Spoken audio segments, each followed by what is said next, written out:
Percer les secrets de la planète rouge, c'est l'un des objectifs de la mission MSL. Grâce à son laboratoire mobile d'analyse d'échantillons, le rover Curiosity, la mission MSL a pour but d'apporter une réponse à la question « La planète Mars aurait-elle pu être un jour habitable ?» Une mission unique qui se différencie des autres par son robot de 2,50 m de hauteur et sa batterie nucléaire. La mission MSL, son originalité est avant tout sa taille. Ça paraît idiot, mais c'est important pour nous. Vous avez un véhicule qui fait 800 kg, c'est 4 fois plus que les véhicules précédents. Et on a sur les 800 kg, 80 kg dédiés à la science, et c'est exactement 10 fois plus que ce qui était avant. Donc son originalité, c'est d'avoir une charge utile scientifique comme on n'en a jamais eu. Une charge utile qui est 10 fois plus importante, et peut-être plus important, ça veut dire 10 fois plus de résultats.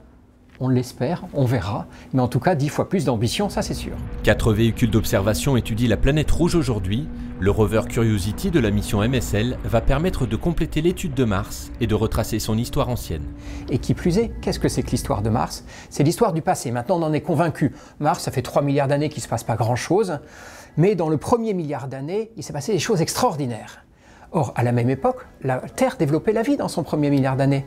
Et donc on a, en regardant Mars, une fenêtre sur le passé de la Terre, le passé de notre histoire. Le rover Curiosity va sillonner Mars et collecter des informations sur le climat et la géologie de la planète, comme la quantité d'eau, la présence de molécules organiques qui pourraient être des fossiles d'une activité biologique ancienne. Une mission de grande envergure qui a mobilisé 600 personnes pour sa réalisation. La mission MSL est une mission américaine où la charge utile a été sélectionnée à travers un appel d'offres, et nous avons eu la chance en France et au CNES d'avoir été sélectionnés sur 2 des instruments de cette charge utile scientifique. Il s'agit d'une part d'un instrument ChemCam qui va analyser les roches à distance jusqu'à environ 9 mètres, et le résultat de ces analyses va nous permettre de choisir la roche qui sera analysée en détail à travers un certain nombre d'instruments du laboratoire d'analyse, dont l'instrument SAM, qui est un instrument complexe qui va nous donner des analyses détaillées de tout ce qui est volatile dans ces échantillons, notamment le carbone. Et vous savez que sur Mars, on cherche beaucoup le carbone. Et donc, nous avons fourni ce qu'on appelle les colonnes de chromatographie sur l'instrument SAM. C'est notre deuxième contribution à la mission MSL. Le rôle du CNES dans la mission MSL est d'assurer la maîtrise d'ouvrage de la contribution instrumentale française embarquée à bord du rover.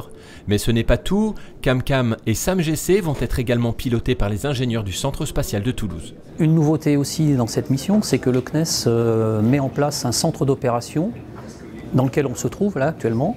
Et ce centre d'opération permettra aux scientifiques de pouvoir commander leurs instruments, regarder les données qui seront issues de l'instrument directement de Mars. Là, on les verra sur les écrans, là où vous êtes.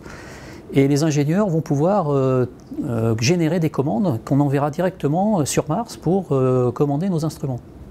Donc on peut dire que c'est même une première, et c'est pour ça d'ailleurs que le CNES n'a pas hésité une seconde à mettre en place ce centre d'opération qui sera en direct avec Mars à travers évidemment la NASA.